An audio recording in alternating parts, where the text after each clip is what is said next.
বোকাখাটত হিন্দী ভাষী অনা অসমীয়াৰ চৰম উদ্ভণ্ডালি পোহৰলৈ আহিছে। যি সময়ত অসমীয়া অনা অসমীয়া প্ৰসংগ উত্থাপন হয় তেনে এটা সময়তেই বোকাখাটত এইবাৰ হিন্দী ভাষী অনা অসমীয়াৰ চৰম উদ্ভণ্ডালি পোহৰলৈ আহিছে। অসমীয়াক ভিক্ষাৰীৰ জাত খাৰ খোৱা জাতি বুলি চৰম অপমান কৰিছে অনা অসমীয়াই। এই মুহূৰ্তত আমি ডাঙৰ খবৰ আপোনালোকক জনাইছোঁ। বোকাখাটৰ পৰা এই খবৰ পোহৰলৈ আহিছে।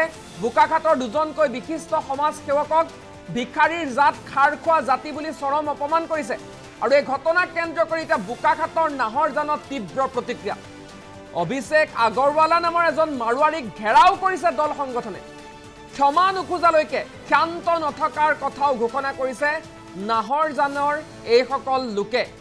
নাহৰজানৰ পুষ্কৰ অটোমোবাইলছৰ স্বত্বাধিকাৰী মাৰোৱাৰী অভিষেক আৰু এই অভিষেকেই দুই বিশিষ্ট ব্যৱসায়িক বিশিষ্ট সমাজকৰ্মীক এইদৰে খাৰ খোৱা অসমীয়া আৰু ভিক্ষাৰীৰ জাত বুলি অপমান কৰিছে।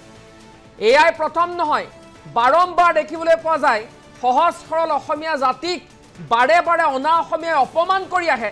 আৰু এইবাৰ বোকাখাটত সংঘটিত হৈছে এই ঘটনা। ইয়াৰ পূৰ্বে শিৱসাগৰত দেখিবলৈ পোৱা গৈছিল অসমীয়া এগৰাকী প্ৰতিভা সম্পন্ন কিশোৰীক কিদৰে চৰিয়াইছিল অনা অসমীয়াই।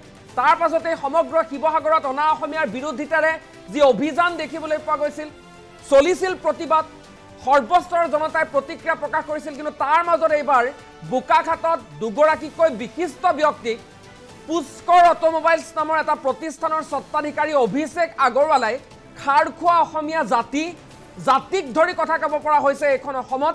আৰু অসমতে থাকি অসমতে ব্যৱসায় কৰি ভিক্ষাৰীৰ জাত আৰু খাৰ খোৱা অসমীয়াক এইদৰেই দেখিবলৈ পোৱা গৈছে।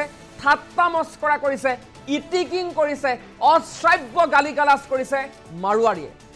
অনা অসমীয়া মাৰোৱাৰীৰ বিৰুদ্ধে গুৰুতৰ অভিযোগ উত্থাপন হৈছে। কি হৈছিল প্ৰকৃতাৰ্থত আমি প্ৰথমে দেখুৱাই ল'ব বিচাৰিছোঁ। মোৰ লৰাটোৱে ভুল কৰিছে হয় এইখিনি কথা কৈছে তেওঁ এতিয়া প্ৰমাণ লাগে ইমানখিনি মানুহৰ আগত তেওঁ প্ৰমাণ লাগে মানে ইমানখিনি মানুহে মানে মিছা কথা কৈ আছো আমি মিছলীয়া মানে আমি এনেই আহিছো ইয়াত ধেমালি ঠিক আছে। এটাই সিদ্ধান্ত আমি লৈছো যেতিয়ালৈকে সি নাহে আমাৰ য'ত সামাজিকভাৱে সি ক্ষমা নোখোজে তাকো চাৰিআলি মাজমজিয়াত ঠিক আছে বোকাখাটৰ মাজমজিয়াত খুজিব লাগিব আৰু তেতিয়ালৈকে আপোনালোকৰ প্ৰতিষ্ঠান বন্ধ ৰাখিব লাগিব। অন্যথা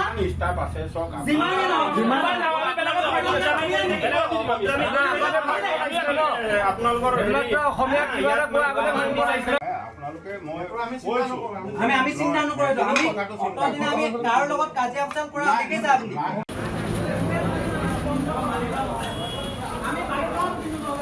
ইতিমধ্যে আমি আপোনালোকক দৃশ্যাংশ দেখুৱাইছোঁ। পুষ্কৰ অটোমোবাইলছ গৈ ঘেৰাও কৰিছে এইসকল দল সংগঠনৰ নেতাই। দুগৰাকীকৈ বিশিষ্ট ব্যক্তি, দুয়োগৰাকী বিশিষ্ট ব্যক্তিৰ এটা সমাজত প্ৰস্থিতি আছে। তেওঁলোকে এটা সামাজিকভাৱে তেওঁলোক দায়বদ্ধ, সমাজৰ প্ৰতি তেওঁলোক আচলতে দায়বদ্ধশীল বা তেওঁলোকে বিভিন্ন ধৰণৰ সামাজিক কাৰ্যকলাপৰ সৈতে জড়িত হৈ থাকে। সেই দুয়োগৰাকী বিশিষ্ট ব্যক্তিক যেতিয়া অনা অসমীয়া অভিষেক আগৰৱালা নামৰ এজন ব্যৱসায়ীয়ে জাতিত ধৰি কথা ক'ব কৈছে যে খাৰ খোৱা তহঁতি অসমীয়া জাতি, তেওঁ মন্তব্য কৰিছে যে ভিক্ষাৰীৰ জাত অসমীয়া, এই ধৰণৰ কথা যেতিয়া ক'ব, অসমত তেওঁলোকে ব্যৱসায় কৰি আছে, কোটি কোটি টকা তেওঁলোকে ধন ঘটি আছে, মুনাফা লাভ কৰি আছে, অসমৰ হাৱা পানী খাই তেওঁলোকে ব্যৱসায় কৰিছে, কিন্তু তেওঁলোকে কিয় অসমীয়া মানুহক বিদ্বেষৰ চকুৰে চায়? সেয়া কিন্তু এই মুহূৰ্তৰ ডাঙৰ প্ৰশ্ন হিচাপে বিবেচিত হৈছে। যি সময়ত আমি অসমীয়া অনা অসমীয়া সকলো একেলগে সমিল মিলে থাকি অসমীয়া বৃহত্তৰ অসমীয়া জাতিটো আচলতে একেলগে বিশ্ব দৰবাৰলৈ গতি কৰিব বিচাৰিছোঁ, তেনে এটা সময়ত কিন্তু এই অনা অসমীয়া একাংশ লোকৰ যি মানসিকতা, যি মনস্তত্ব, এই মনস্তত্বই কিন্তু বাৰে বাৰে প্ৰতিগৰাকী খিলঞ্জীয়া স্বাভিমানীয়ে অসমীয়াক আচলতে আঘাত দিয়ে।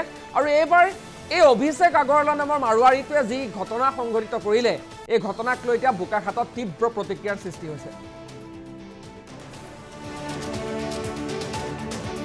দুৰ্ভাগ্যজনক কথা যে বোকাখাটত অভিষেক আগৰৱালা বোলা যিজন আমাৰ পুষ্কৰ অটোমোবাইলছৰ স্বত্বাধিকাৰী, তেখেতে ফোন কৰি ফোনত মানে অসমীয়া জাতি সত্তাক যি ধৰণে তুচ্ছ তাচ্ছিল্য কৰি কিবা মানে আমি সামাজিক মাধ্যমত ক'ব নোৱাৰা ভাষাকে এটা জাতিক, এটা জাতীয় সত্তাক যি ধৰণে মানে গালি পাৰিছে, সেইটো অত্যন্ত দুৰ্ভাগ্যজনক।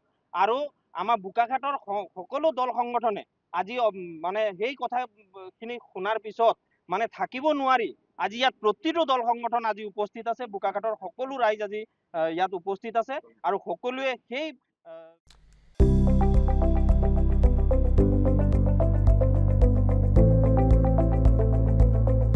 NB নিউজ সহজ সৰল ভাষাত নৱভাৰতৰ কথা